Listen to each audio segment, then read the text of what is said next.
Moms in Brekum, a personal statement. So, Honorable Available Leader, I think you are out of order. Oh. Honorable Member, you are out. Mr. Speaker, MP from my constituency in particular, the pumps that empower the boreholes has been stolen. The pumps were stolen. The pumps. I am saying that the pumps that powers, please, the pumps that power the boreholes has been stolen. Honourable members, order. The 14 boreholes, the pumps that have been stolen, were augmenting supply of water to my constituents, and this was blessed by Professor Mills and John Dramani Mahama under the ESWA administration during our first tenure. But unfortunately, Mr. Speaker, the pumps in the boreholes, please, there are pumps in boreholes.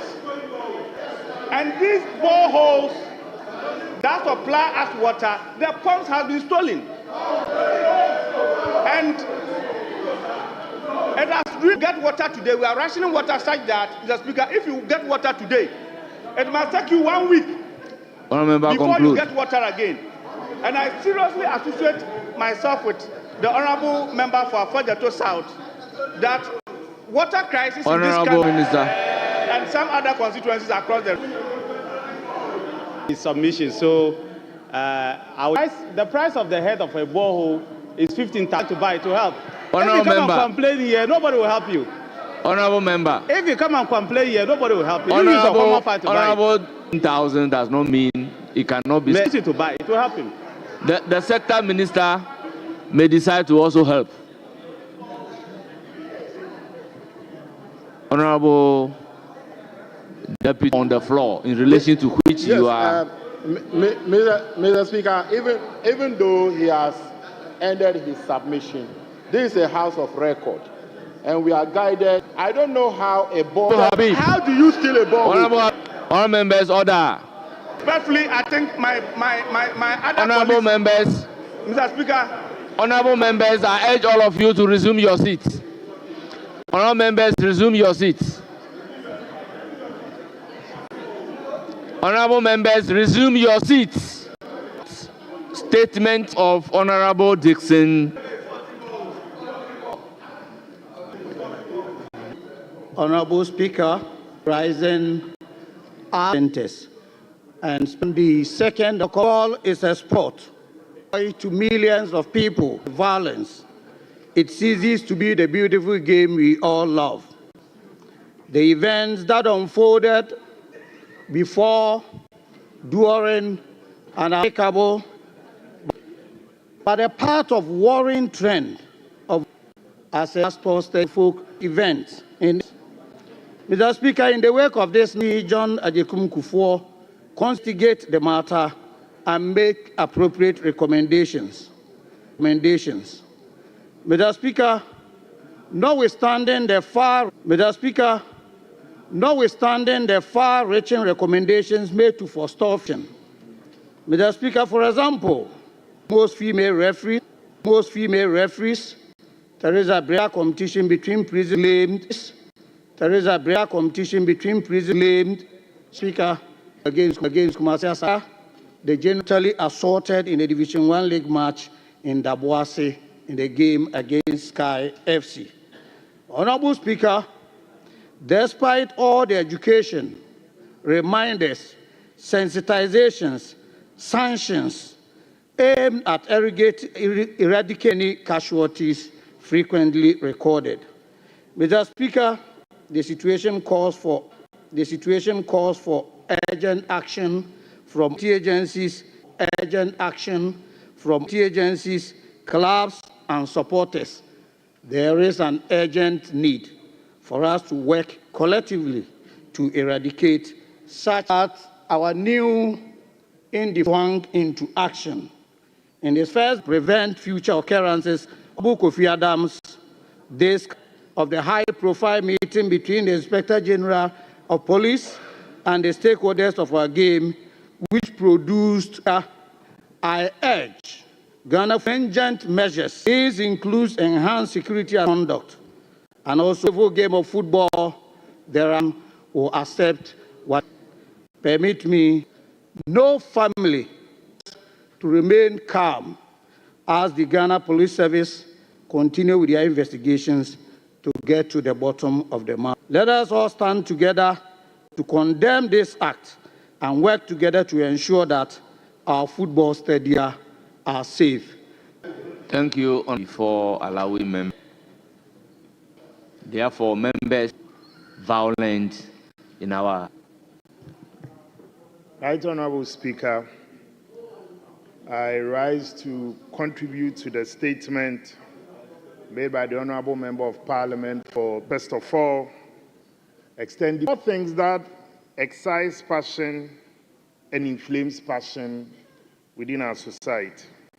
These 4 things for me: 1, football, and also 4, political issues. Honorable Speaker, in contributing to the statement made by the Honorable colleague Member of Parliament, I would also like us to monitor behavior of fans, also from sometimes poor officiating.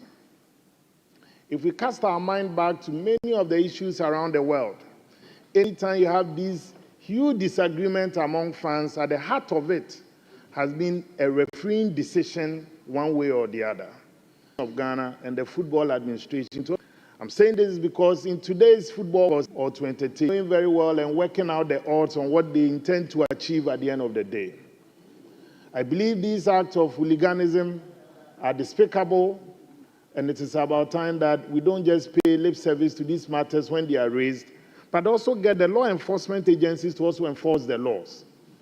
Citing drinking sport and beer stadium with alcohol. Time that they reach that peak, that is when the match is also at this height. So one is also a disturbance. Apart from having people who are wearing security badges and uniforms, you can also have plainclothes security. And that is what many of these countries are using within their stadium. So, Mr. Speaker, football is the passion of the nation. Wherever you even have even small is the passion of the nation.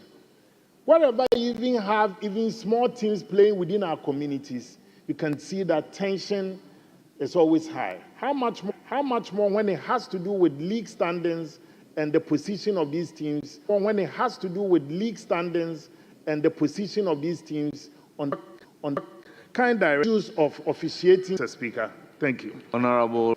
Kind issues of officiating, Mr. Speaker. Thank you. Honorable Member, situation that happened.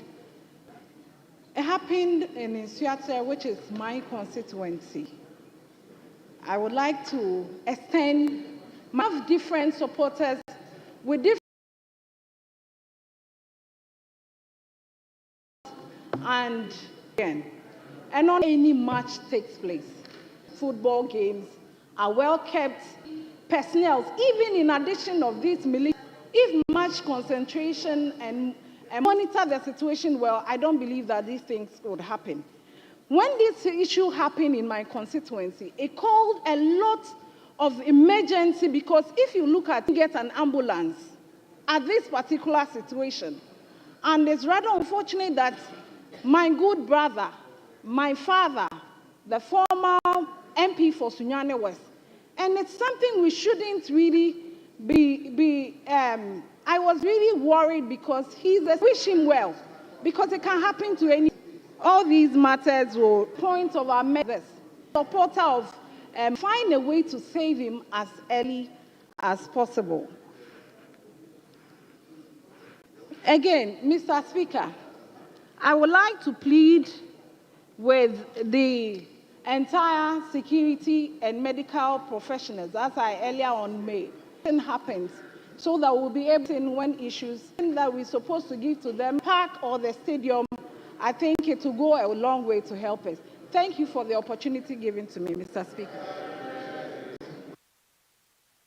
Thank you, honorable members.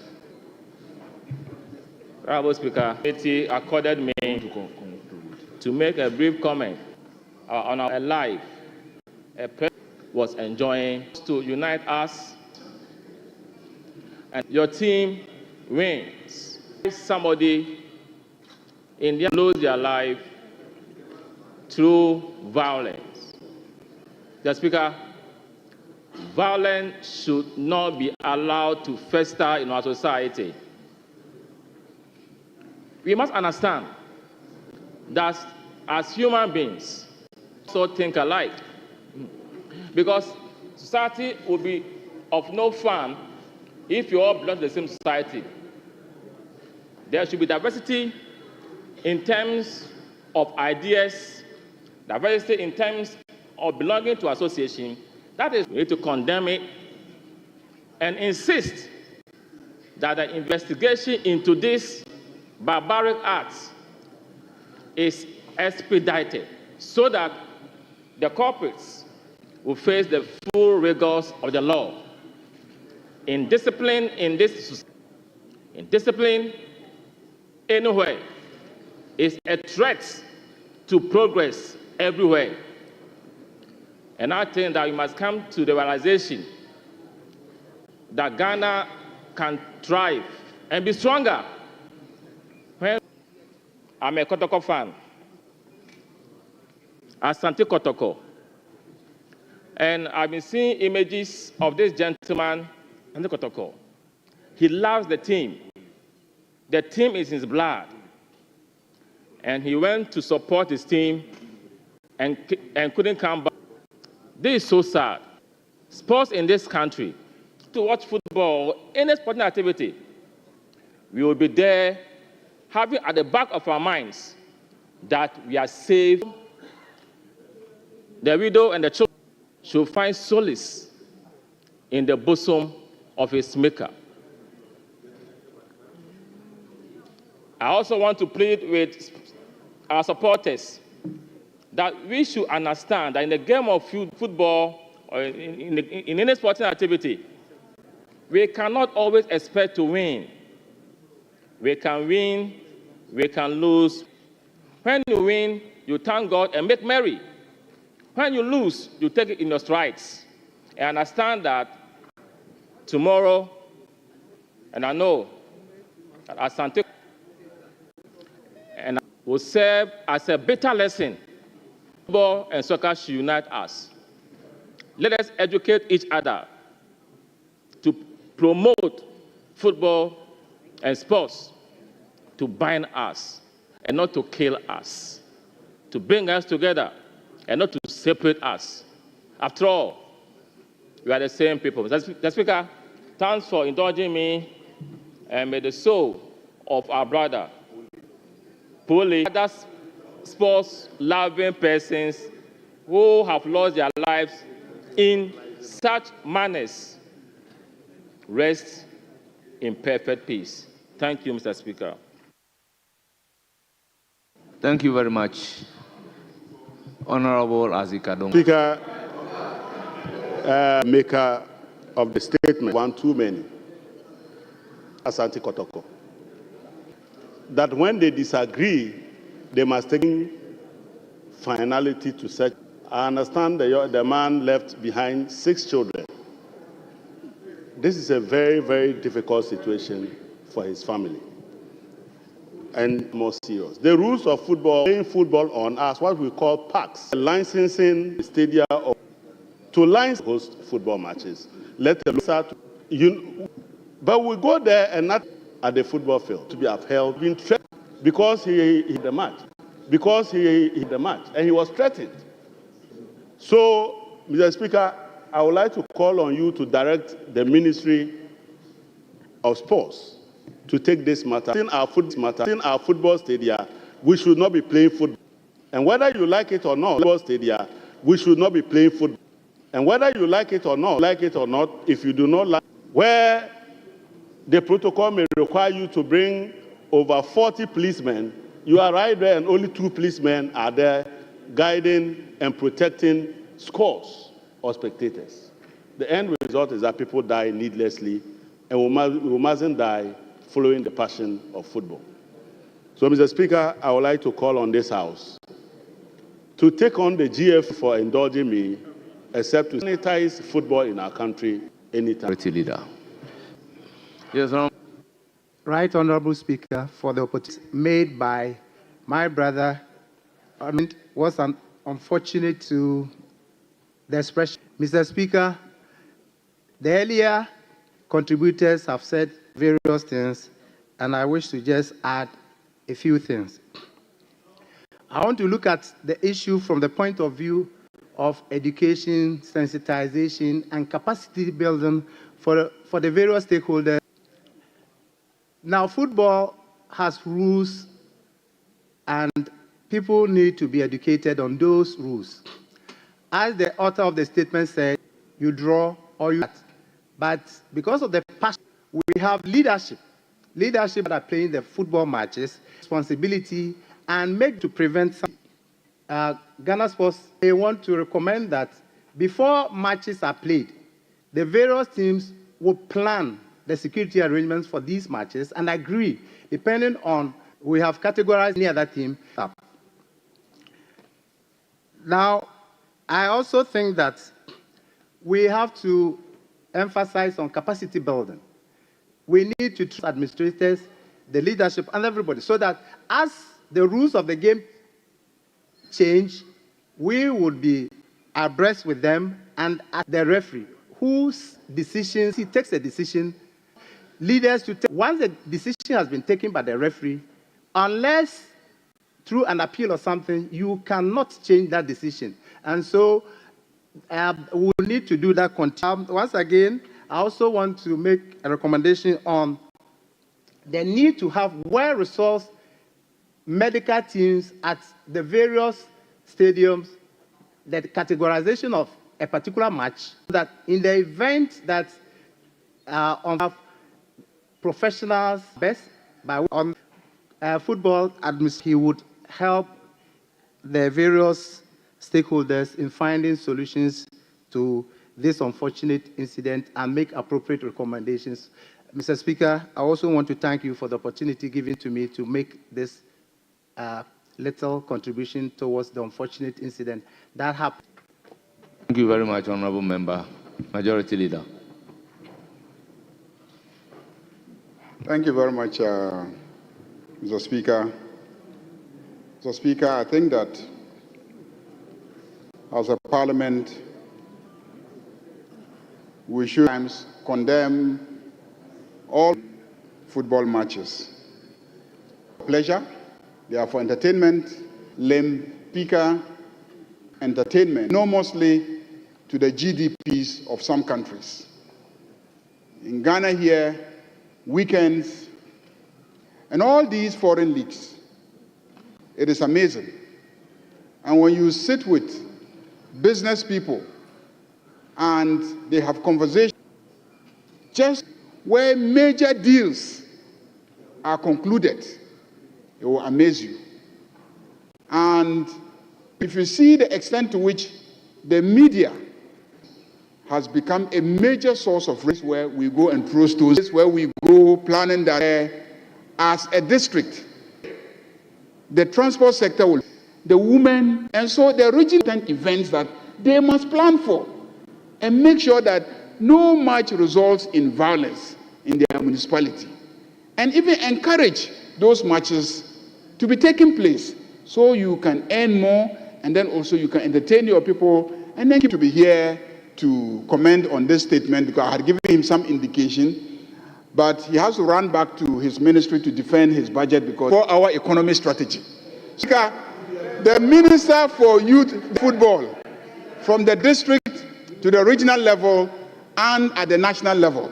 Mr. Speaker, the Minister is already holding meetings with the media to see how we can project sports. Indeed, he has revealed to me that he is looking at our local leagues, super sports. What it means is that people sitting in South Africa can see our boys playing, our boys and girls playing. And from South Africa, when they see that their tournaments are to showcase their skills, so that scouts all over the world can view and then come and try and then recruit them to their various countries. And also that he is going to invest and get support and sponsorship for the various teams in the regions so they can have good good football, good coaches, they can have support to be able to compete effectively, up the quality of our local league. So, Mr. Speaker, when this happens, it's not a place where you go and for your district, your municipal. It's a major enabler of their economies, and therefore they must pay attention, and the entire governance framework within that, and it doesn't end up with the image of the municipality or district being dented. Mr. Speaker, let me conclude by saying that with the 24-hour economy strategy,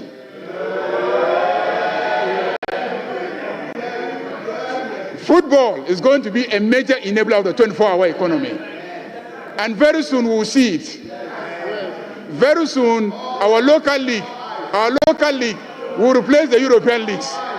Thank you very much, honorable members. Let me add my voice by commending the individuals who are running football teams. Itself should be, it's an idea which is not direct. Thank you, Honorable Faustina Elik-Plim, in Ghana, addressing the challenges of local level a statement by Honorable Dom. I crave your indulgence to have these two. Faustina Elik-Plim, Akurugu. Thank you, Mr. Speaker. I thank you for the opportunity, particularly local government. Ghana's decentralization system, established under the Chapter 20 of the 1992 Constitution and the Local Governance Act, the framework for grassroots governance authorities at the local government, and implement their work. Members Association of Ghana. The membership, according to them, is 43,500. They asked me to present these challenges on the floor of this August House. In a petition presented to me, they requested an urgent intervention in addressing the following issues. 1, lack of empowerment, minorities, and participation of local governance enhance their role in. Again, Mr. Speaker, absent recognition and compensation for them demotivates them and undermines compensation free. 3, neglecting concern among unit committee members. This neglect is made manifest policy formulation. The seek amendment in the act for engagement with the central government training needs. For capacity building, such training should be tailored in and community mobilization. Mr. Speaker, the unit committee members complained of rising misunderstanding with zonal councils, which disrupts collaboration and effective planning for community development. They recommend conclusion, unit committee in local government and community development. I thank you, Mr. Speaker, for this opportunity.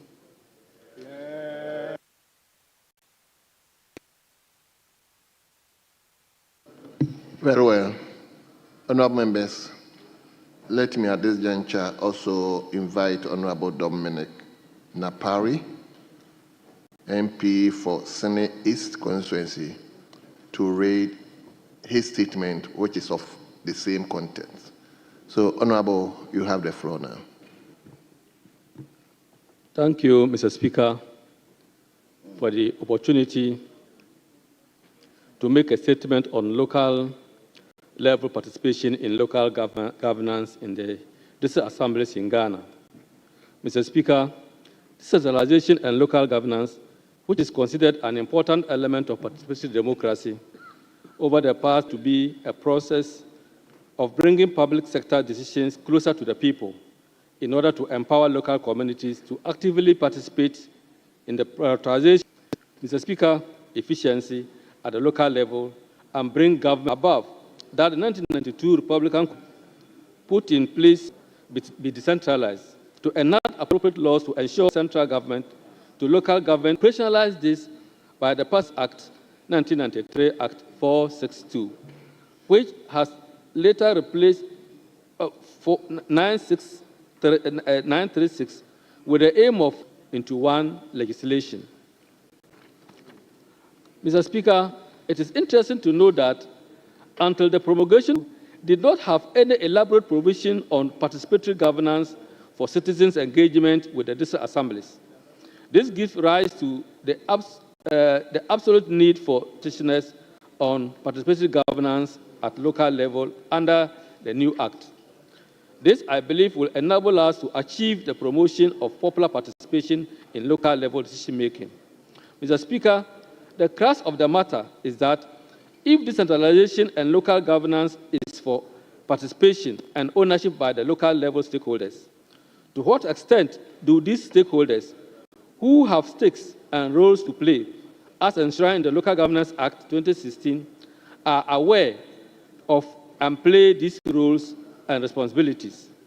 Mr. Speaker, the Act in sections 40 to 48 to ensure the Act 969 defines district-level stakeholders to include chiefs, traditional authorities, opinion leaders, community leaders, and civil faith-based organizations, that's religious bodies, non-governmental organizations, professional bodies, vocational associations, or similar. The above is fortified in the constitutional government in Ghana as given in Chapter 20, Article 242 of the Constitution, where it says as follows: to ensure the accountability shall, as far as practical this, the local government assembly. The provisions of participatory revocation of the mandate of an assembly member who has lost the confidence of his people, those on decentralized participatory planning and budgeting, and the section that requires that chiefs and participatory local governance at the assemblies.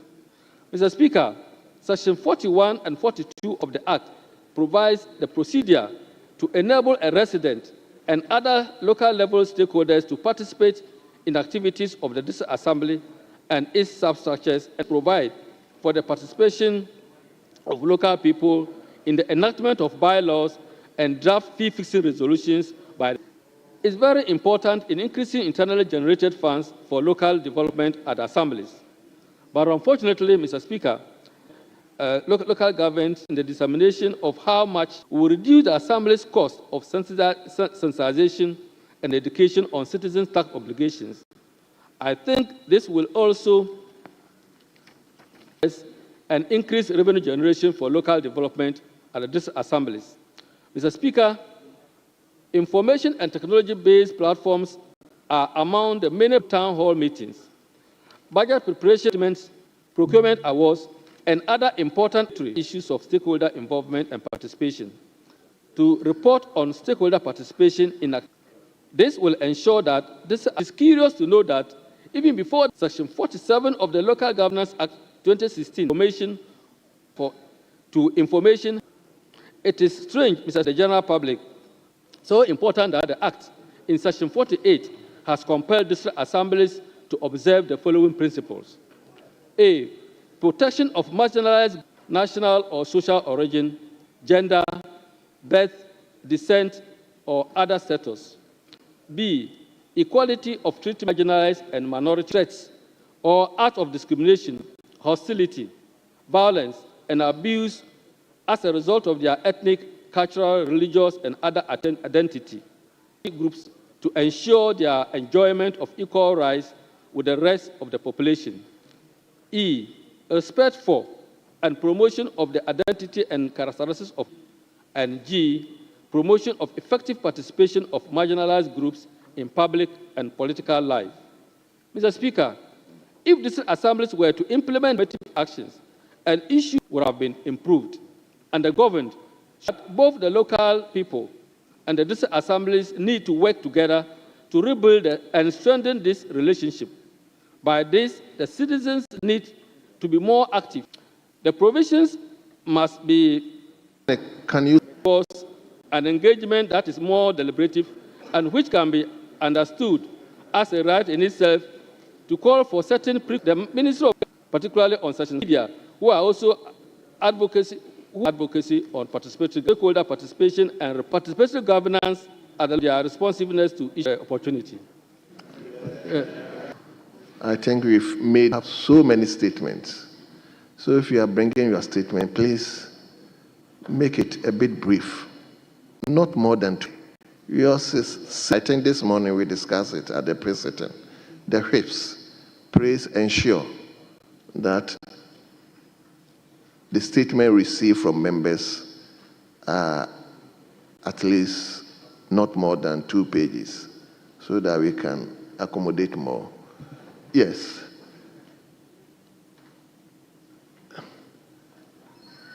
Let me start from here. I'll come back to you. Yes. Honorable Thank you, Mr. Speaker, for the opportunity to add my voice. Honorable Organo, the Metropolitan Municipal and District Assemblies, being led by the Chief Executives, committee members, are the people who are not motivated, in any way by the structure, by the organogram, which are the various units that define themselves. But meanwhile, they are not being motivated.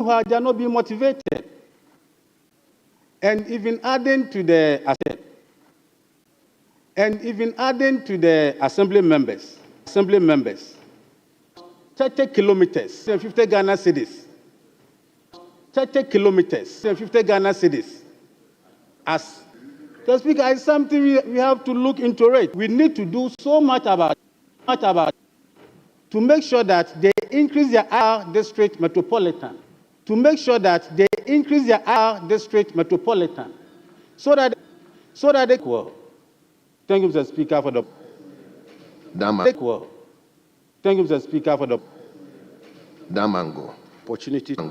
opportunity to contribute to this statement ably made by my colleague, the Honorable Faustina Eliklem Akurugu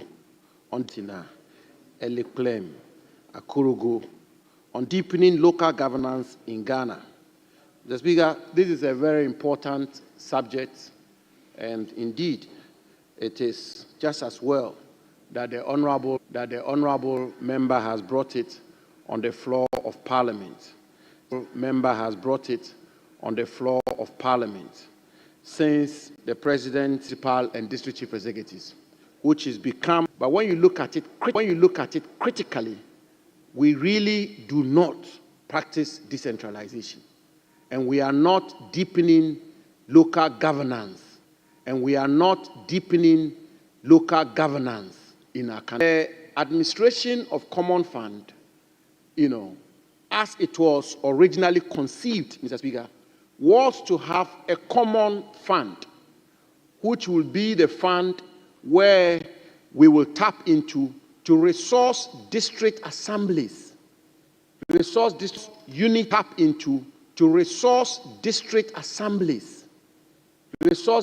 unit areas, so that the development will take place at the district assemblies. Mr. Speaker, but we all know that across the political divide, governments after government,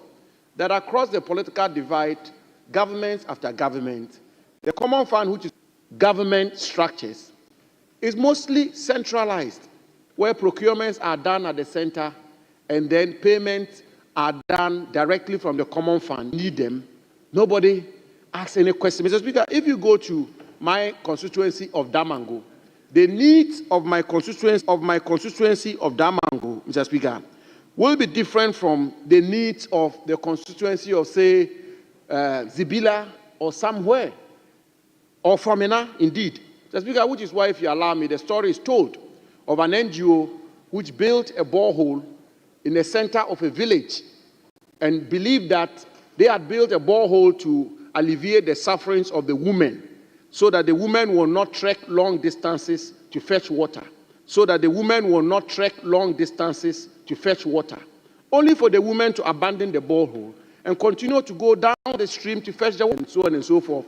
And therefore, to tell them to fetch the water from the center of the village was problematic for them. And that is why, Mr. Speaker, we have to have tailor-made development. Mr. Speaker, when you go to the United Kingdom, There's a department called the Department for Environment, Food and Rural Affairs, DEFRA. It's a very important, powerful department in the United States. DEFRA is a very important, powerful department in the United Kingdom, which is responsible for homes in the United Kingdom. Counseling our local government when the assemblies to show we can do justice to this assemblies to show we can do justice to this particular subject on one occasion. But I want to conclude, Mr. Speaker, to say that at the very least, let decentralize agriculture. I dare say, Mr. Speaker, decentralize agriculture. I dare say, Mr. Speaker, even roads, in terms of not so much their roads, in terms of not so much their priorities. And almost every town or village, and so, Mr. Speaker, we are hoping, and almost every town or village, and so, Mr. Speaker, we are hoping, Minister for Roads. Thank you. Let me go to Honorable Sanja Nanja.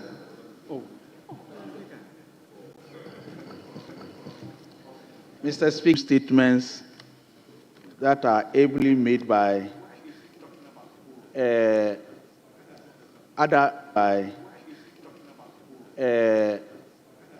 other members.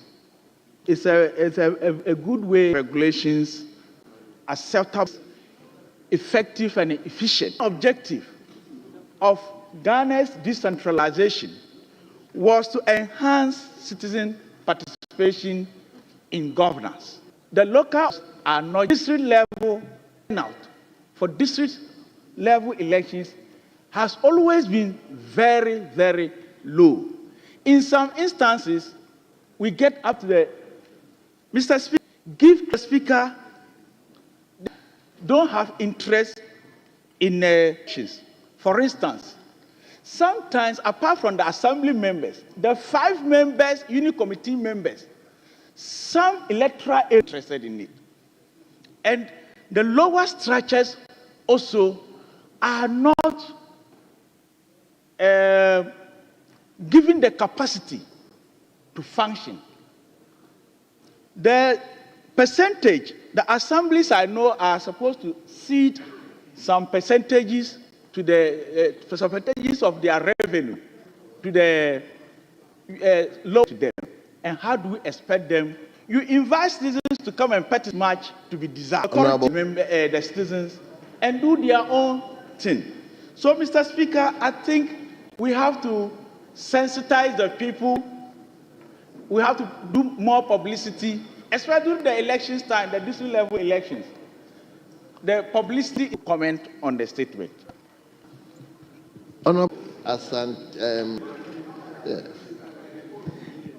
Thank you very much, Honorable Speaker, for giving me the opportunity to contribute to what the makers of the statement have said. Mr. Speaker, to ensure effective local governance and decentralization in Ghana, I think we should look at how to resource the actors of local governance in Ghana in discharge of their duties, be it the executive, the legislative. Let me zero into assembly meetings. Yes. Yes. Thank you, Mr. Speaker. Mr. Speaker, at the front seat, the leadership, a convention in the House. What convention? If they have changed leadership, they should tell us. What convention? That we shouldn't come and sit at the leadership seat, within the leadership seat. Were you in the House yesterday? Yes. Mr. Speaker, were you in the House yesterday? Mr. Speaker, I suffered the same thing. I suffered the same thing.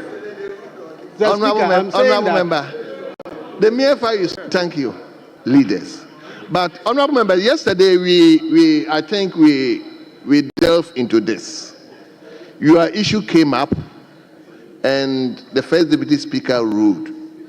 But yesterday, I think we expatiated further that the front seat are reserved for leaders. Members can come and occupy when there's nobody.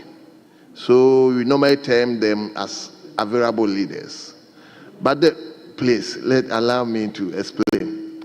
But when there's a leader, it doesn't mean that nobody can come, and that one is allowed. But coming to sit there permanently, that is what we can raise an issue. I think yesterday we will revisit this issue again. Yes, leader. Mr. Speaker, thank you very much, and thank you for the explanation. Yesterday, I had the first deputy, Honorable Nyindam, yesterday, the member may walk in to have a discussion with them. Member from the front bench, it wasn't a present situation. That's why he's still in pain, and then he want to bring the matter up. So I think this explanation will settle him, and then going forward, let members understand that they can still walk to the front bench, have their discussion, see, members will feel free. Then we are not here to serve them. Let me thank you so much, and let me thank my leader too. Mr. Speaker, on that note, then I will need apology from the Honorable Afo. This Speaker. Is over. Me personally, I wasn't happy personally about what was done to you, but it's over. Please, we learn from these things as we move on. So please, it's over. We don't need to demand or request for an apology. Yes. But, Mr. Speaker, you also agree with me that it was a comment that was made by my chief whip. Was the one who made a decision. Yes. It was not my chief whip. And I still understand his pain and why he wants to retaliate. But we are brothers. Don't retaliate, please. Let's move forward. It's for God and country. I love you and you love me. Let's move on. Thank you very much for loving me. Thank you, honorable members. Yes, Honorable Ajimai. Yeah, thank you, Mr. Speaker. As I was saying, that to ensure an effective local, how to finance the key actors of local government and decentralization in Ghana, especially the unit committee members and honorable assembly members. Mr. Speaker, I want to zero in to the maker's statement, successive governments' duties. But Mr. Speaker, sometimes the motive do not help. For instance, an assembly member of Mabai in Ahafuanonof, how does he go around to visit his people at Kobedite? So our government ministry, it's believe that will help. Then looking at and the unit committee members, I'm happy today the Ministry of Chieftaincy has been merged with Ministry of Local Government. So the minister should take note of that and then take action on that. Mr. Speaker, in conclusion, the last election, the NDC and MPP, in their manifestos, promised honorable assembly members that when they come, they will see how the ministry can allocate some funds to honorable assembly members to aid in their work. Today, the NDC is in power. So I want to appeal to them who will be given to the honorable assembly member. Thank you very much. I understand you are the president of the assembly members, eh? Former president of NALAC. NALAC? Yes. Oh, okay. Thank you. I can now understand why you are speaking for them. Yes, let me go to Honorable Andrew Sola. Finally, Right Honourable Speaker, I appreciate you for the opportunity to comment on the statements delivered by these two honourable members. The honourable lady, I happen to be residing in her the district that is supposed to bring development to the rural members that will be very limited. They live with the people day in, day, and they know the needs of the people. But I think we have to do areas can testify to the importance of the unit committee members. In my constituency, for instance, many as 20 commissions. And so that is why we should be seen. Indicated the need. It is very necessary for us. In some communities, they serve as the medical officers. They serve as everything to the expectation of the community members who contributing indicated because completed, they strive to hear that you would do that of his community by touching small on. We are supposed to consider stakeholders by the president. we need to consider carefully the people we select on the government appointment. I mean, the president appointment. We need to get the members by people who have the know-how, traditional leaders, NGOs, faith-based organizations. In fact, we would carry home the development that government wants to send to the people. I thank you once again, Mr. Speaker, for the opportunity. But with the presence of His Excellency to deliver on his promise, Thank you. Speaker, for with local governance in Ghana. Ourselves together, the honorable member saying, so that at least we can have right upon speaker after speaker, to empower. It is only the Assembly Committee and the other structures performing, and it's because they don't have empowerment. How do we talk about empowerment without looking at financial capacity or a system that would allow? In my constituency, the usage of common fund was a major campaign issue during our primaries. And so to the use of currency, it's best opening electoral area accounts. And these monies were disbursed from the district assembly directly into that account. Even though I do not have any point to that attests to the fact that this is what the MP's common fund has been used for. I think it becomes easier for you to account for the common fund because it's one major area that, as a member of parliament, if you are not careful, from my experience, as he promised, we did not vote for him. But once the NDC promised that they were going to pay assembly members, we are quietly waiting for that promise, because if assembly members are going to be paid, it would entice people to come and volunteer to become assembly members and to get to the electoral area, because we know, and the electoral... Yes, my brother. From where? Asutifi North constituency. Asutifi North. Oh, okay. Thank you, Mr. Speaker, for giving me the opportunity to comment on the two statements. However, by our colleague of unit committee members, I have a personal encounter with them. And I think it's right that as members of parliament, we look at how our unit committee members are treated. In fact, the district elections is designed to bring democracy and governance to the doorstep of Ghanaians. And if you look at the structure of our local government, the Constitution and the Local Governance Act provide the framework for such structures to exist between the assembly and the unit assembly members.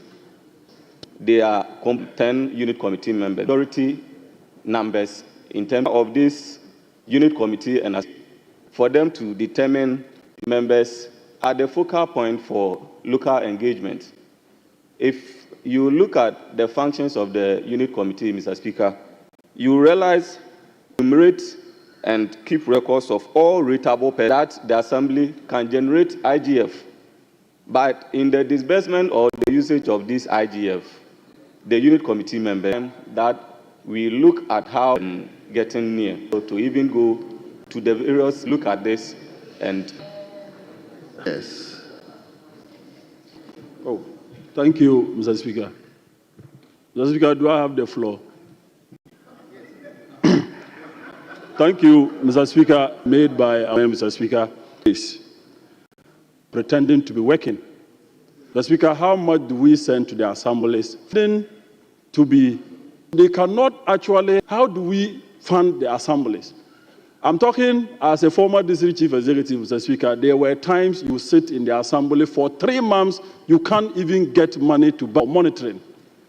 Mr. Speaker, that are supposed to send to the procure equipment. Mr. Speaker, let's also look at the IGF. That law is moribund. Mr. Speaker, portion is so that they can generate of our assemblies. As a district chief, pay property rate, people should do. Your party chairman will not understand why you're on this matter.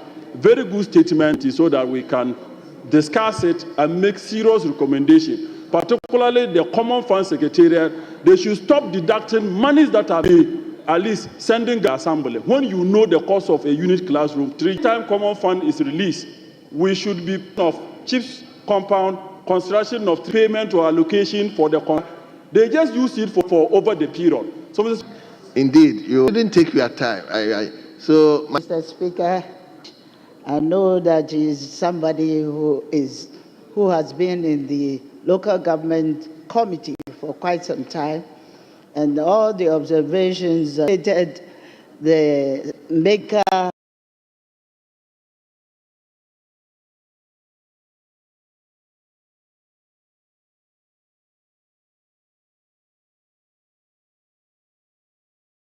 to come up with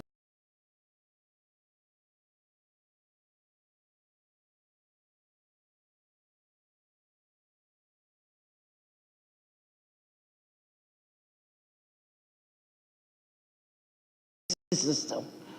In order to progress development, what Zambia has done is to set up a development committee, and that development committee, you have representatives from the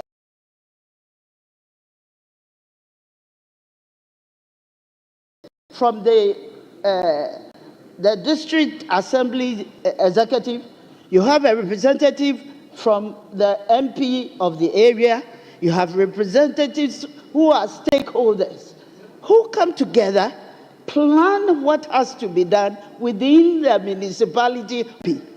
It is devoid of the MP quarreling with the chief of executive for non-releases of funds and country. It is something that we should pay attention to and try to improve on what we have. We can't always sit down and pride ourselves and say, oh, we have the best, when we are not reviewing. It is important to discourage. I don't mind how people look at it.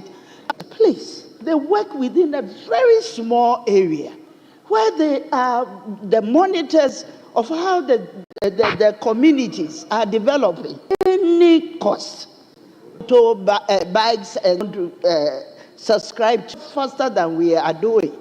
And it is also very good that we devoid ourselves of the clashes that we have within the system. That doesn't make us grow. The chief executive of that particular municipality to undertake other development has its own committee that pursues the development agenda. With these few words, Mr. Speaker, I thank you for the opportunity. Thank you. Opportunity. And let me that they brought this issue to the fore in those statements so that we can. Mr. Speaker, in respect of the people, we did promise that we are not taxing them to collect this information through text messages. Who is going to take care of assemblies? Who is going to pay for the fares? Assembly members are testing this or the 100 cedi they are giving them and give to assembly members. So the next certain, if you invite them, they will not attend the meetings. So these are some of the issues we need to have a very better understanding to us. We are going to approve the formula. Leader, you are aware. Even in the formula, about 50% of the allocation is disbursed in Accra here. Care lepers, youth development, school feeding. So in the Constitution, Article 252 is telling us that we should transfer not less than 5% to the local assemblies for development. The question is, do they get a 5%? We have promised to talk, and let's make sure the 7.5 gets to the assemblies so that they can use these monies for local development. The whole country to monitor projects. That was the past 4-5 years ago. Leader, we went to Volta region, Eastern region, Ashanti region, and Western region. You go to the assemblies and you identify a project. You ask them, who is the contractor? They don't know the contractor. Who is the consultant? They don't know the consultant. And our meetings, they don't know the contractor. So if there are defects, how do you correct it? So we are doing decentralization, but we are holding back the activities of the local assemblies. We sit in Accra, award contract, make payments in Accra, and the people at the assembly, sometimes they don't even need the project. They have their own needs. We need to review it. We need to sit down with them. Let them give us their priorities so that we invest the money into those areas. You mentioned the 1 million per constituency that the Zambia people came and tapped on it, and they've enhanced it, and it's helping them. In our constituencies, another thing is, so Mr. Speaker, we do propaganda with everything. Yeah, hold on, let him give it to them. So Mr. Speaker, enough of the talking. Let's stop the propaganda. Let's make sure that what we are saying is what we are doing on the ground. You can't announce to the whole world that every constituency has into the assemblies. What kind of service? They sit in Accra, do recruitment, transfer or post these officers to the local assemblies. The DCs are not aware, they don't know their background. You go to some assemblies, you have about 3 deputy coordinating directors sitting idle, no space to even work. But every month, they draw salaries from consolidated fund. Are we not wasting resources? So these are some of the issues. 5.3 billion Ghana cedis. Check from 2023, 2024. Common fund is still owing the assemblies, including members of parliament here. Our project fund has not been paid. A new government is at the arrears. Money. Where is the project? Because of non-payment, deal with them. We signed it. It's just a matter of... But I gave you the floor. It was because of what he said. Honorable, why? Yes. You wanted to raise a point of... Yes. You wanted to raise a point of order whilst he was speaking. I gave you the opportunity for speaking. I gave you the opportunity, but you sat down. Deference to you. But you sat down. Deference to you. But now Mr. Speaker, you know I respect. But Mr. Speaker, you know I respect your teammate with reference to the fact that one your teammate with reference to the fact that one. So if you check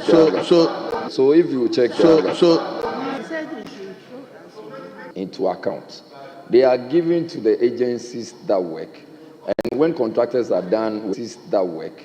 And when contractors are done working, they are paid. That is all. Well. Your information is well noted. Honorable member for Elmina. Why? Is there an issue? Yeah, he's misinforming the House. Yes. It was misinforming the House. Yes. It was supposed to be. Correct. I was in Cape Coast when the former vice president came over there and told us over there that those assemblies.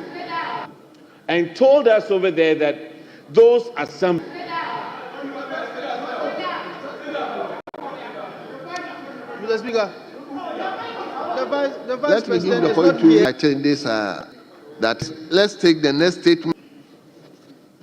Talk.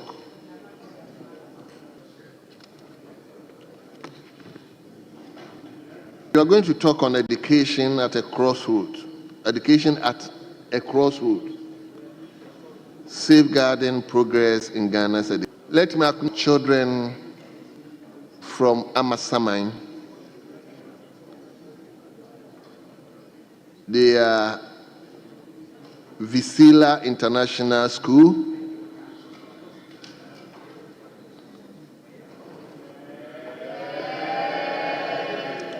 They are being led by Richard at Amasaman.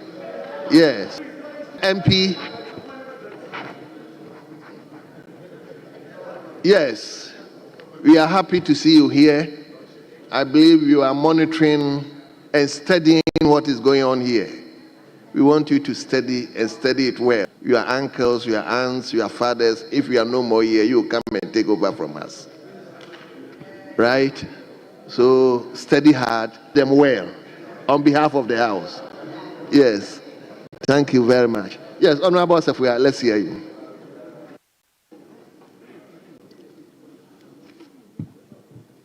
Thank you very much. the Right Honourable Speaker, for this opportunity. For national development, nations celebrate various milestones in education, whether it be International Day of Learning. These moments serve as reminders that education is not just a policy area, but a fundamental pillar of the educational journey has been reality. Science, technology in the country's future. Establish, Speaker, the national education for engaging policymakers in our landscape. High quality of its recommendations, and more importantly, the government's commitment to implementing policies that uplift rather than destabilize the sector. We must also be mindful of the history, purpose, and outcomes of such engagement, particularly when they are convened under an administration whose track record in education policy has at best been inconsistent. Under the previous administration, education was not merely a subject for discussion. It was a priority for transformation, ensure equity, and improve quality. Some key policies, a revolution in access, broke financial barriers that had long prevented thousands of Ghanaian children from pursuing secondary education. This policy significantly increased enrollment, particularly among students from economically disadvantaged backgrounds, ensuring greater access to education for many. The policy's impact is evident in the record number of SHS graduates progressing to tertiary education, affirming its role in shaping the future for the future. Recognizing the importance of equipping students with 21st century skills, the NPP government made significant investment in STEM education. The establishment of STEM-based senior high schools, modern science laboratories, and trainers and innovators, the foundation for a technologically driven economy, ensuring that Ghana's youth can compete on a global stage.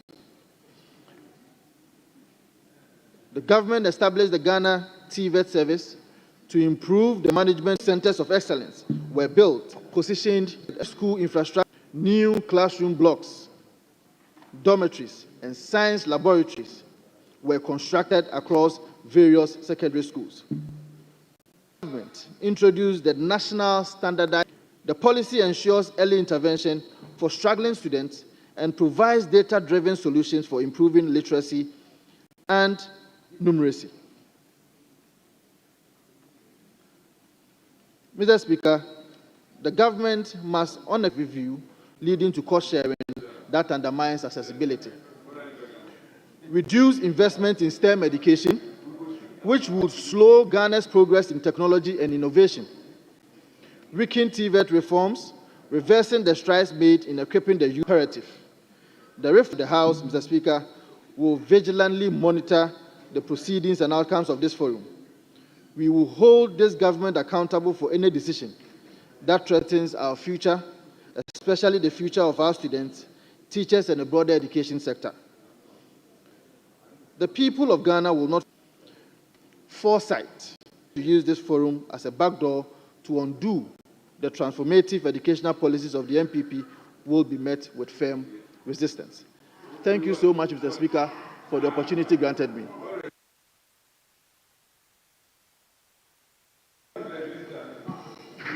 Fortified by Article 102 of the 1992 Constitution. Mr. Speaker, and I read the Article 102. A quorum of Parliament, apart from the person presiding, shall be 1/3 of all members of Parliament. This is the business of the day.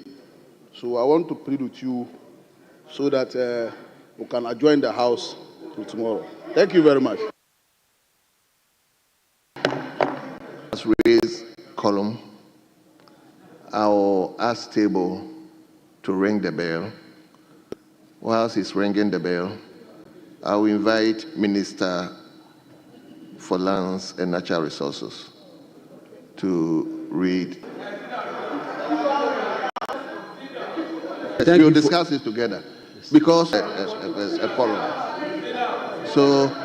So the rules of this house does not allow this. As soon as there is a statement, what I'm saying is we will discuss it together. Let's listen. There should be comments. When there has been a statement, the Speaker respectfully to discuss it.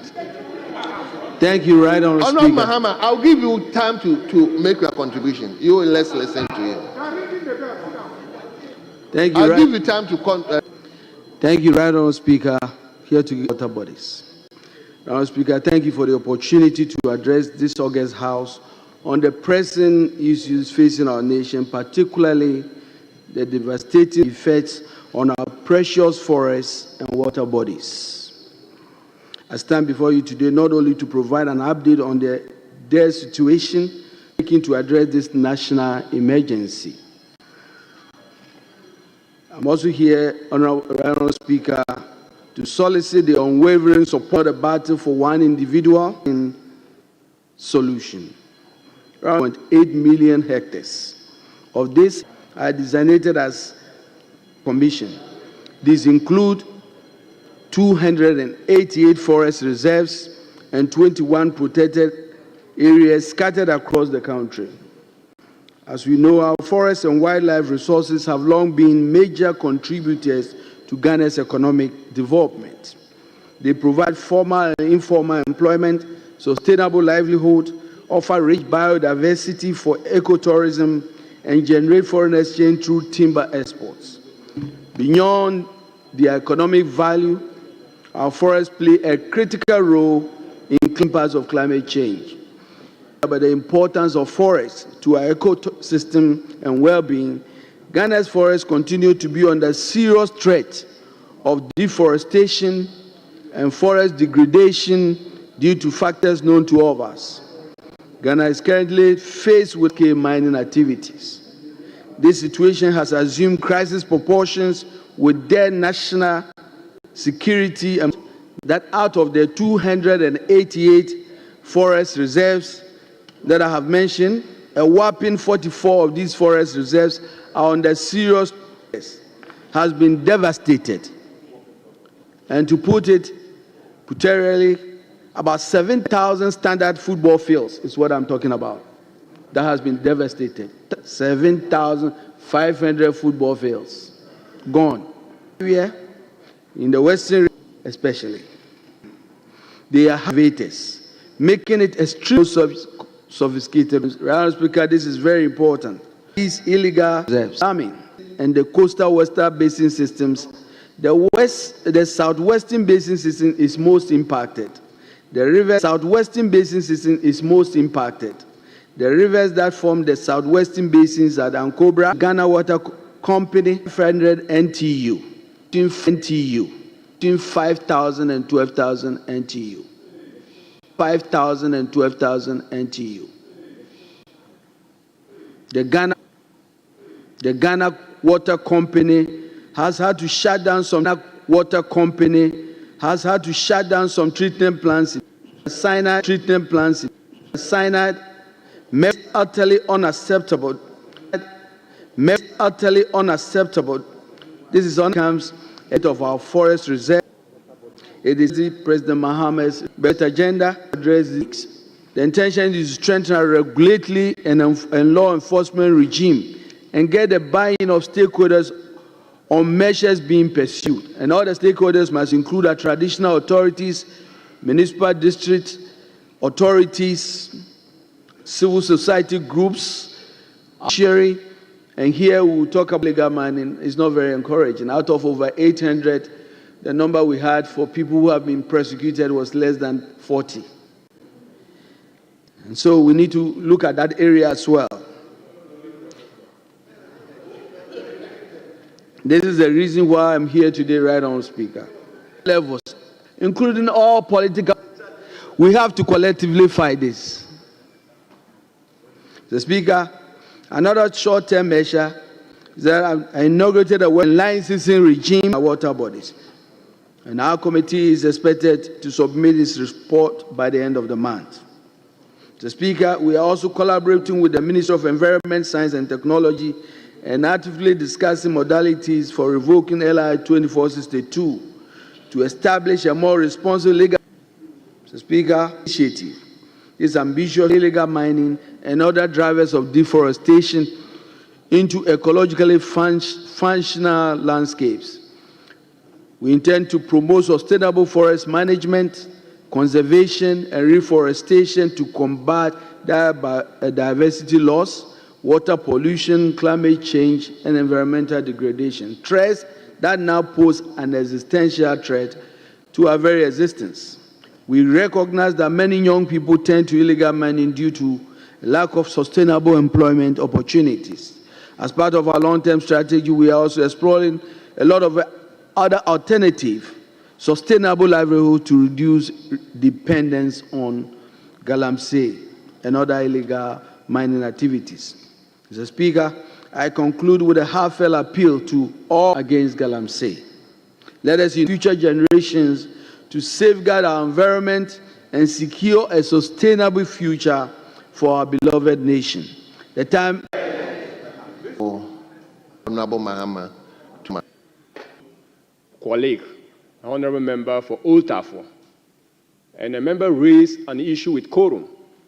Substantially, it puts the issue, said the bill will have to be ranked. Puts the issue, said the bill will have to be ranked. Discussion will go for 10 minutes, and then a head count done by the clerk at the table, and then we will determine whether quorum has been formed.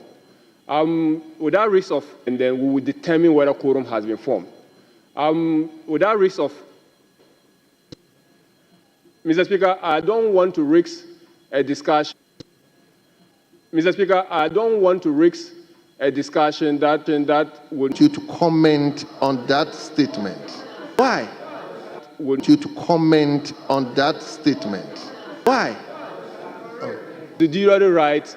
Please, then I will give the opportunity to somebody else. I have a question. I have a comment, Mr. Speaker. You have? I have a comment. The chair. You comment. Mr. Speaker, the maker of the statement. I have a comment. The chair. You comment. Mr. Speaker, the maker of the statement brought to fore issue about education and education at the crossroads. He highlighted some of the teething issues. He highlighted some of the teething issues regarding Ghana's educational system. He also brought to that were initiated by the important in that statement to me, the previous government. That is the free senior of writing some papers on education. And I remember when I was doing my second degree, I wrote about gender inequality. Remember when I was doing my second degree, I wrote about gender inequalities in primary school. A person will enroll a female or a male student in school. Mr. Speaker, one of the findings was the financial status of the parents. And free senior to every Ghanaian, irrespective of where you think that this program will have to be safeguarded. It is in tandem with the Constitution of the Republic that education should be progressively free. And then any attempt by any government to introduce any country. Mr. Speaker, there are recent talks about parents having to pay for sure that education. Very much. I'm saying I'll take. The two of us. We all know that the statement that has been read are very important statement that we need to discuss. But our own colleague raised column, so the 10 minutes I have to make sure that. Let me hear you. Let me hear you. Mr. Speaker. Mr. Speaker. Mr. Speaker, you are a nice man. Thank you for the opinion. Commend him of societal and 2020 of societal and 2020. Mr. Speaker, use an education strategic plan that span an education strategic plan that span between 2010 and 2020.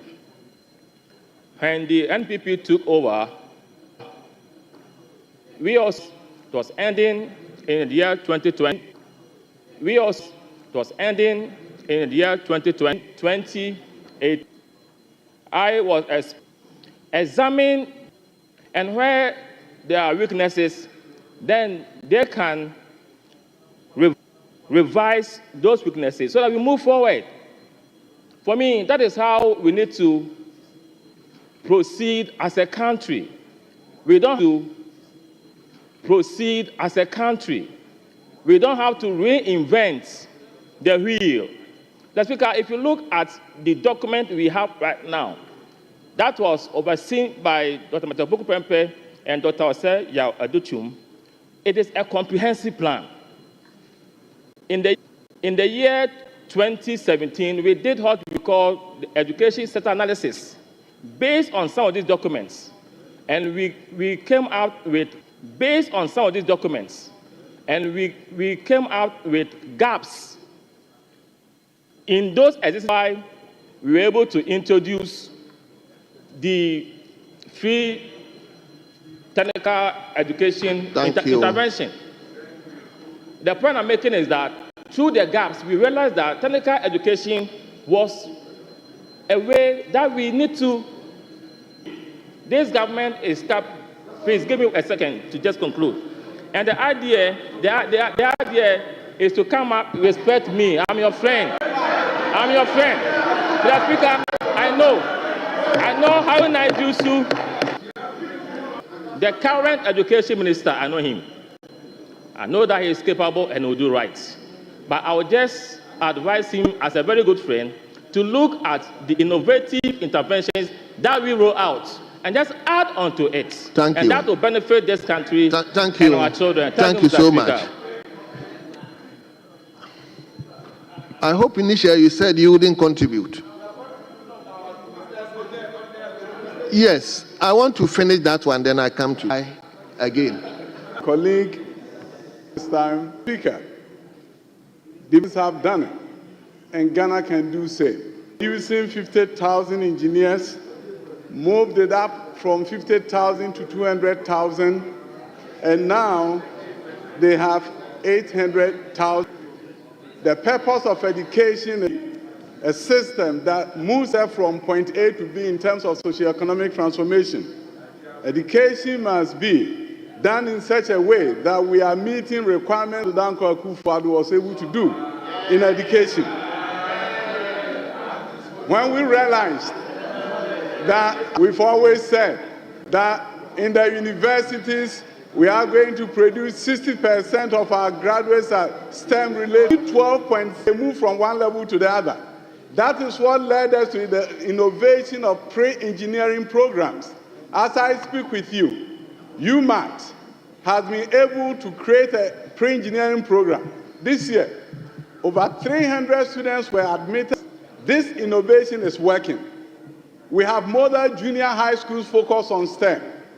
We have Accra STEM Academy educating students from kindergarten forward. So that what we've not been able to do, the legacy should be for us all. That Thank you. Speaker, thank you. Speaker, thank you for the opportunity. I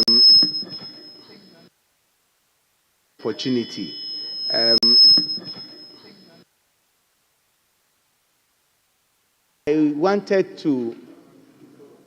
Are you commenting or? Mr. Speaker. Please, if you are not commenting, let me give the opportunity to somebody, a prof.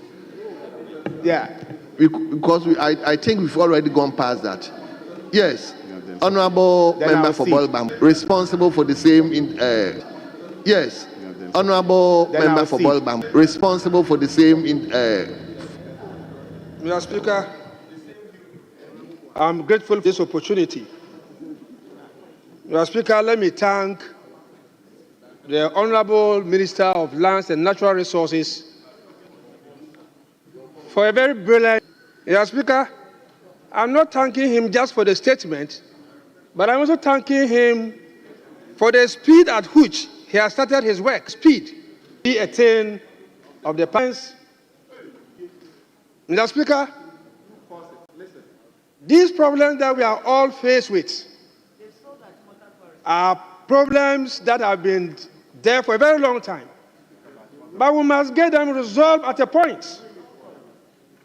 And to get them resolved, we will need all hands to be on deck.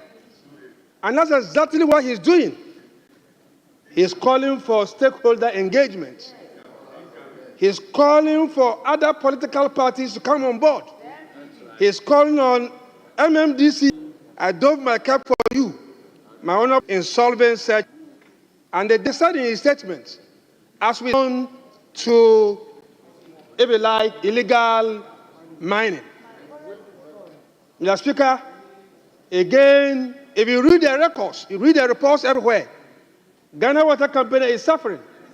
It's suffering because of the way our water bodies have been destroyed. And we cannot wait even for a moment. We need to act and act speedily. And that is what my minister is doing. Today, I'm a very happy person because if you have such an action person, Mr. Speaker, please. Mr. Speaker, I'm here to start. You are here to start? Yes. Your time is up. Let's give the opportunity Mr. to Speaker, members. In conclusion, my minister spoke about the use of water gas to ensure. He's saying that he is going to use the 24-hour economy to ensure that these water gas are going to run the concept of 1-3-3. One job, 3 shifts. Yes. Thank you, Mr. Speaker, for this opportunity. I also thank the minister for coming to this house to solicit the support of Parliament for this fight. Mr. Speaker, this fight is not an easy fighting them. I still remember when President Mahama was in power and the Frimpong Boateng report came, they said the president, who was the custodian of all the gold in this country, had a Galamsey site. They also started touting that the president, Nanado, is involved in Galamsey.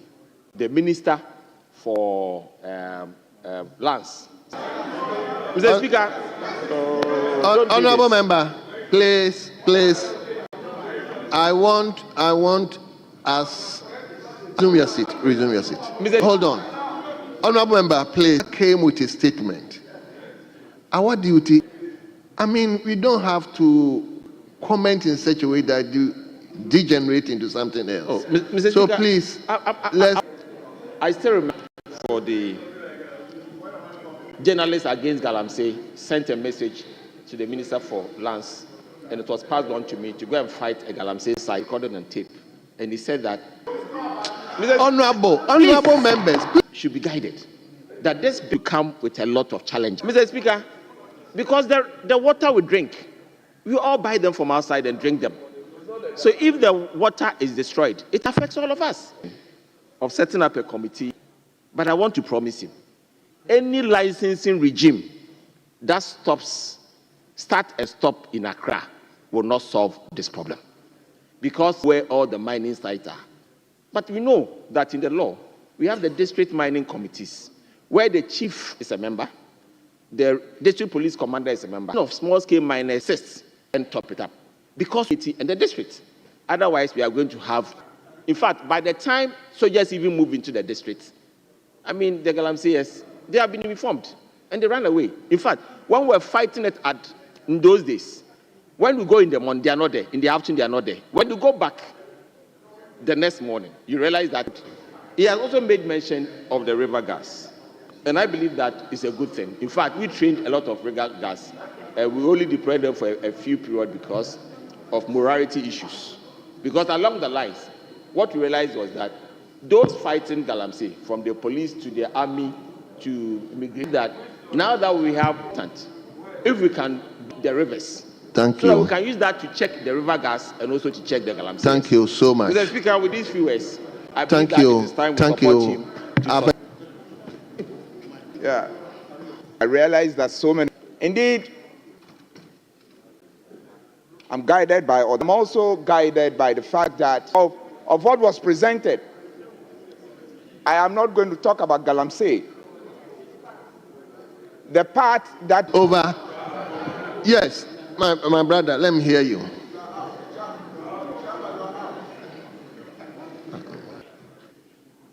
Like this menace, going politically. Mr. Speaker, my little frown upon the activity itself.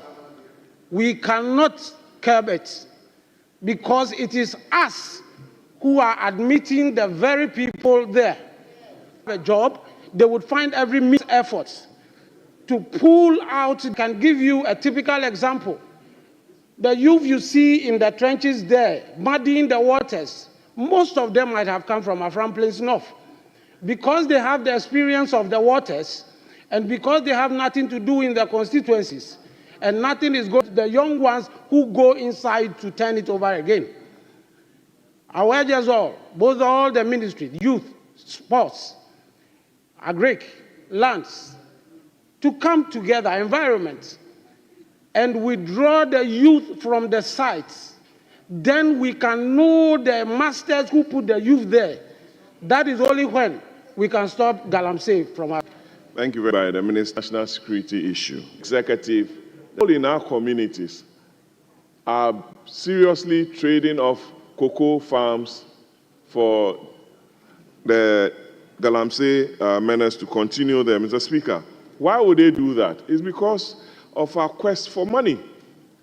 And this money, what have you, but now you go to your village and you seed off the farms that took care of them to illegal miners. Mr. Speaker, if you read the NDC manifesto, it has sector. It's in their manifesto. Team to implement those schemes or measures. Mr. Speaker, it's not going to be easy. It requires, you'll be tempted to plead with you. You'll be tempted with it. Having gone after people, you talked about only 40 people being prosecuted. Yes, the courts are there to protect the liberty of the individual. Majority leader will tell you, it takes a long time to convict an individual. It's part of our criminal jurisprudence, Mr. Speaker. So if you've come here to read this beautiful statement, we'll be watching the space for the implementation, because we are talking about decentralizing illegal mining, setting up small, medium, and large scale. I've read it. But your own members, favors, you have to make sure that the proper demarcations are made, make sure you visited almost all the sites. We are talking about over 3,000 illegal mining sites. How are you going to patrol it? You don't have the technology. We will be listening to the minister on the 10th of March on your budget. We'll be looking at the budget lines to support you in this fight. And we don't, Kofi, and the tough skin to fight this. The chiefs, you went to the Western region with the president involved. How are you going to fight it? You'll be thinking about your seat. You'll be thinking about how the NDC wins the next elections. God forbid. God forbid. Why challenge Kofi, so I believe the House and the country, they're concerned about the turbidity levels from 5 for the data. You drive from Cape Coast on the PRA, you get to Ankobra, crossing to your constituency, we always see the water levels. Get the right people to work with. Otherwise, you come here and weep one day and say, little did I know that Sule and his commentary did not help. Thank you. Thank you very much. Thank you.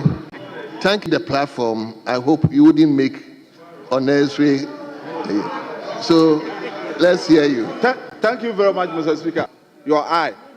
And so if I had not made the noise, I believed you wouldn't have given me the opportunity. So let me thank you for recognizing there is certain, after coming to this house, and it is time for us to come that we are confronted, Mr. Speaker. Anybody, the people, we all sit here most of the times and pretend and blaming an ordinary youth who is walking nowhere a forest reserve in Western region is. And that particular youth, Mr. Speaker, does not know which of our lands that recruit these unemployed youth and tax them, give them all the necessary equipment to go and destroy the forest reserves in our country. Mr. Speaker, we were all in this country when media reported that a certain regional minister, driver, took a huge sum of money. Honorable members, let the member, please.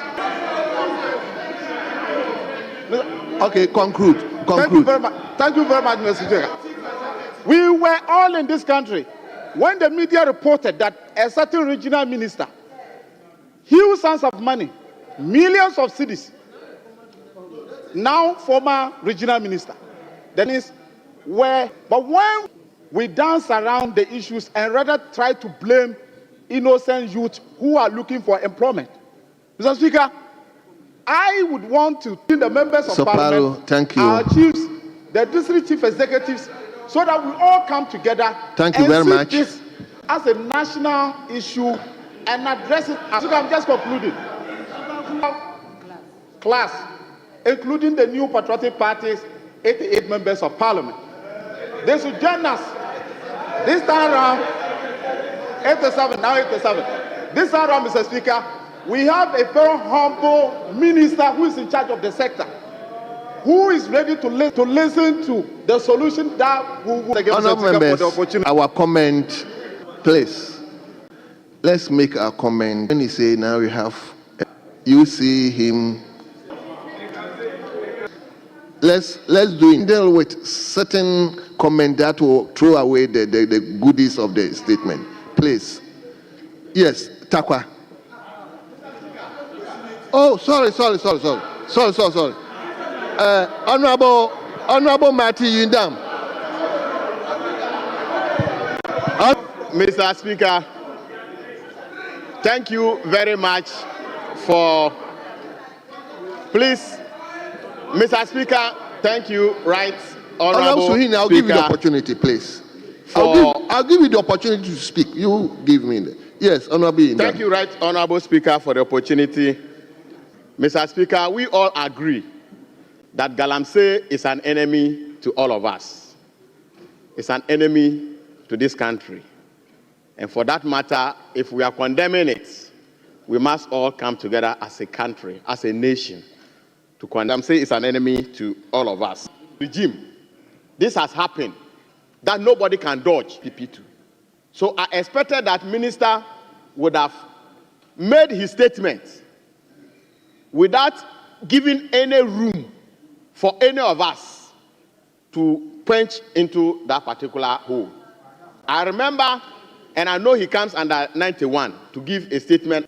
Mr. Speaker, I know among us here, they have even. I want to find out from Minister whether that is also part of his inheritance. Because if you say that is what you have inherited, it means that. Honorable Marty Indam. Mr. Speaker, thank you very much. Mr. Speaker, like you earlier on rule, the honorable member is contributing. Issue he raised to apologize. Do you understand? The journalist. So please withdraw that statement. I did not hear honorable. What anybody did. I didn't hear that. Speaker, that statement was speaking. Hot data. This one going around that. The journalist himself came out and apologized to the honorable member in question. So that statement can never be repeated here. Honorable Richard Champon, like because he said the statement was that. My attention was not drawn to that. Honorable, please. Sapalo. Mr. Speaker. Yeah, Matthew. But please, I'm surprised. Matthew. The deputy majority whip. I'm not. Mr. Speaker, I don't want you to listen to me in silence. I beg you. No. With all respect. Matthew, I am not saying withdraw whatever it is, but please, all of us, let's begin. I think that I have never mentioned any honorable member's name. I've never said here that there is a report from any journalist. I've never said that. I said, Mr. Speaker, one of us has been banned by the chiefs not to come to the constituent as the one involved. That is his problem. But Mr. Speaker, what I said was that the Speaker mentioned, what is that? The statement maker, which is the minister, said that is what he has inherited. After or post-December elections, these complaints have come. And for that matter, in fighting to urge the minister, it's not going to help any of us, because I have never seen raw gold before. I am not from that area. I don't even intend to go into this venture, because it kills all of us. So that in dealing with this, we can all celebrate.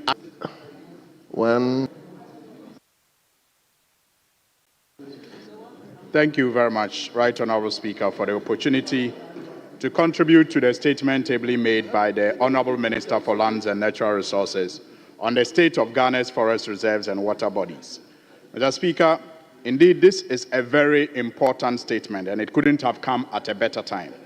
Mr. Speaker, we live in a country where only in 2019, we're told that about 60% of our forest cover was going due to illegal mining. Mr. Speaker, at one point in time, Global Watch put where we are told by managers of our water resources that if care is not taken, very soon we are going to have to import water for potable use. Mr. Speaker, that is dangerous, and that is risky, and that should be worrying to every patriotic Ghanaian. And Mr. Speaker, that is why I am excited about the minister where necessary, and to also that will ensure that we preserve our own lives and preserve the future of this country. I'm excited, again, Mr. Speaker, that the minister is talking about the need to introduce what he termed Free Tree for Life Restoration Initiative. Mr. Speaker, we have many of our lands devastated by this illegal mining. And these miners, and it is already. So I am excited about this initiative, and I think that in line with government agenda, especially if we take lessons from what we used to do termed Green Ghana, where the impact has been less illegal miners. Mr. Speaker, is the reason why I'm excited about the minister's assurance that we will see a retooling and the introduction of the minister's statement. The minister has highlighted it, and we in this chamber must see ourselves as partners in this fight and contribute however and whatever we can to ensure that we succeed. Very Thank much. you for Speaker. Mr. Speaker, the quorum of this house, I have taken account of Honorable Anthony Mier, Rule 4C of our own standing orders. Mr. Speaker, it's been a while. The rules say that direct the clerk at the table to conduct a head count of the members present. It further says that if there is no quorum, respectfully, I am drawing your attention to this, and I'm respectfully pleading that we go strictly according. Because in any case that is true. But so let me give the aid to the. So let me give the aid to the. Yes, leadership. Minority leadership. Thank you very much, Mr. Speaker. Minority leadership, please, your comment. Mr. Speaker, I thank you very much for this opportunity. Mr. Speaker, I want to once again thank the Honourable Minister for making this very important statement. Mr. Speaker, I want to take a cue from Honourable Patrick Buama, looking at the very important arms of government and how and the kind of powers the president has, the kind of powers the ministers have, the municipal, metropolitan, district chief executives, and even chief executives within Ghana and what they can do within this period. Mr. Speaker, this is not to say that the legislature, where we find ourselves as lawmakers, we do not have the capacity to deal with the issue of galamsey. We have few laws with reference to how people should be punished when they go wrong or are found foul of the law, and how they should be dealt with. And Mr. Speaker, then you link it to the judiciary and how prosecution should be dealt with, or how fast we should deal with issues of prosecution.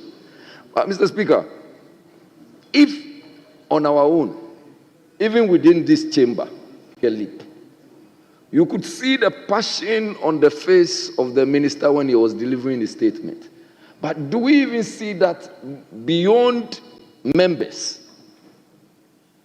As we are even here, Mr. Speaker, people are finding reasons to say that, Mr. Speaker, if one on board to support, it is devastating. We are facing or being confronted with serious health issues. It's getting high in my constituency just because of galamsey. Mr. Speaker, if we do not take certain serious steps and move away from the politics, we will not be able to buy water to drink. If we do not move away from the politics, whether you are in the executive or the legislature or the judiciary, and you don't see the need to stand, tomorrow you wake up and you will not have a reason to come to this chamber. Galamsey is killing people. Domain, you should also understand about it. Not going to have a solution. Galamsey is killing people. Honorable members, can't we? There is the need for us to empower. It's become actually a national security issue. And then there is an intervention from wherever the intervention comes from. We should learn to understand that we need the ministry will go, like the Honorable former regional minister said, they go in the morning to chase people, they go in the afternoon to chase people. Did he give us the solution? Fortunately, that means that it has to come from President Mahama. Political will has to come from all of us. And it doesn't matter which party you belong to. Political will must be you and I. Let us show leadership. I am not going to stand here and say that because to go. No. The way to go is whether it is President Kufuor, whether it's President Mahama, whether it's President Mills, whoever it is, let us come together to fight the menace. It is dealing with cash.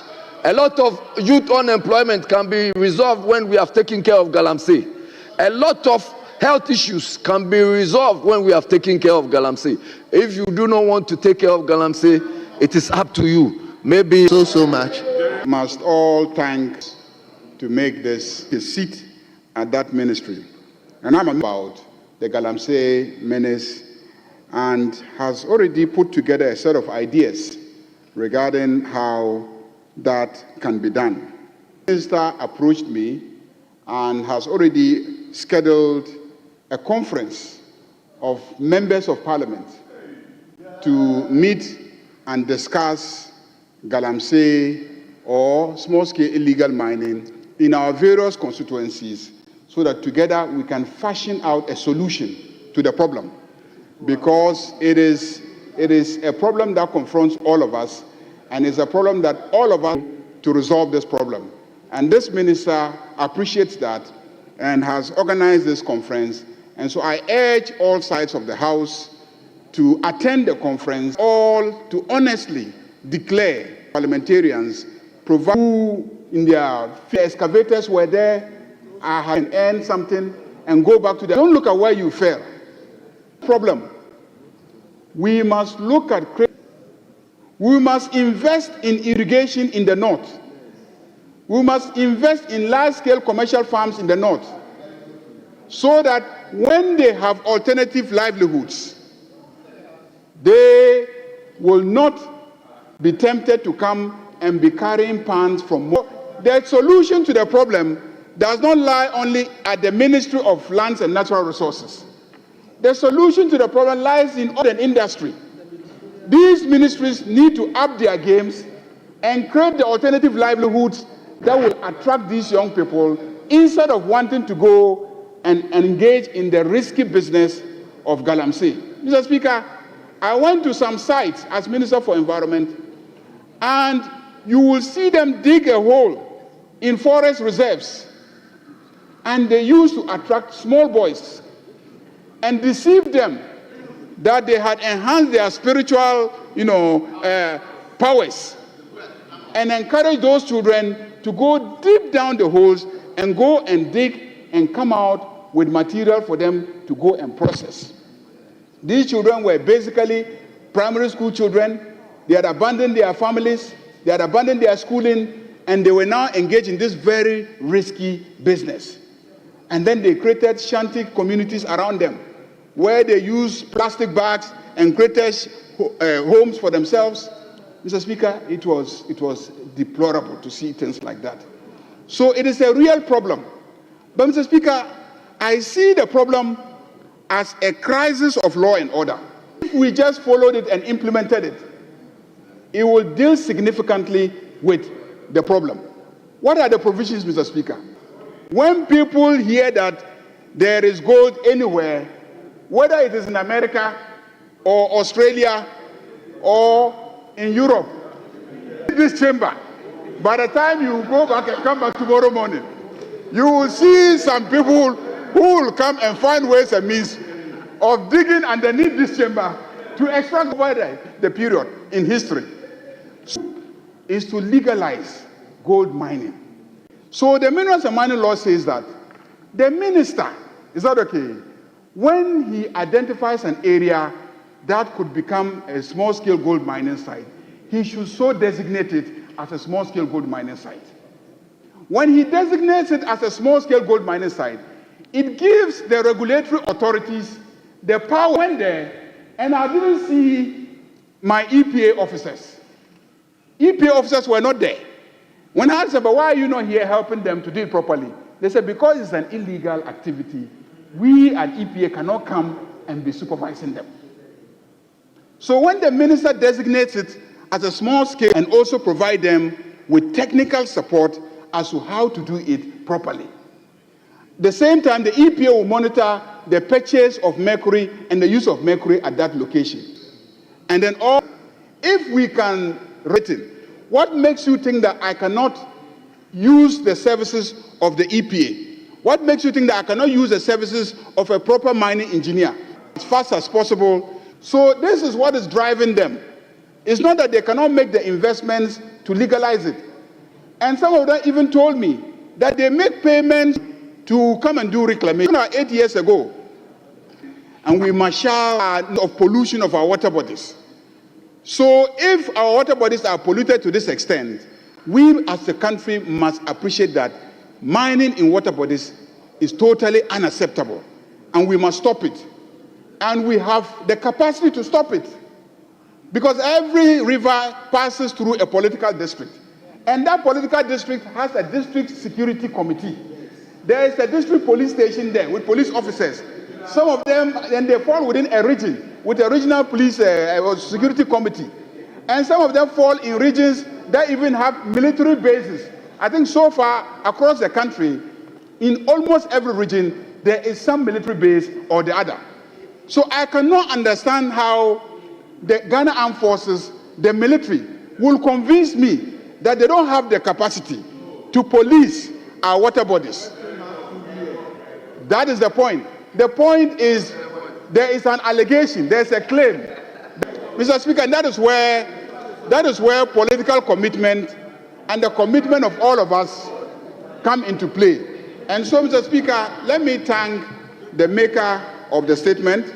Let me assure the minister that this House will attend the conference that he's organizing for members of Parliament, that we will honestly assist him identify the operations in our various constituencies, and we will sit with him individually to see how and if there are aspects of operations in our constituencies that can be legalized, and then the small-scale miners assisted, technical support provided involving the EPA, so that where we can legalize it, formalize it, and supervise it to be conducted in an environmentally friendly way, we do so. And where we need to enforce the law and ensure that the military and the police move against them, we give them the political backing so that they move and stop all those operations from taking place. Mr. Speaker, I really want to thank the minister and thank colleagues for such a non-politicized contribution and commentary to the statements that have been made. I want to thank the available easily become the leader of the minority. Leader, this insinuation. Anyway, Honorable Minister, would you like to run up? House Speaker, I just want to take the opportunity to thank honorable members for their contributions. Right on, Speaker, I ran to these teams of over 35 cases.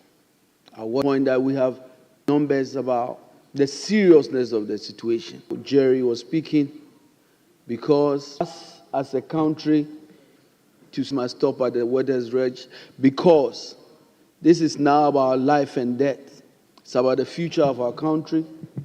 And I think that, let me state that when I stated that this is what we have inherited, that's what I meant. I meant that this is what the title of the statement of our country, this is ability now to find out for a conference, constituencies. There's nobody than the member of parliament. And that's why I believe that this campaign must start with our colleague members of parliament. And the message is that they take leadership and support us. And I came to say that we need every guy, that these bad guys. Thank you very much, Honorable. From the discussion going on, most of the people will not envy your job. God be with you. Very well. Honorable members, at this juncture, I will thank all of you for your cooperation. We will bring tomorrow.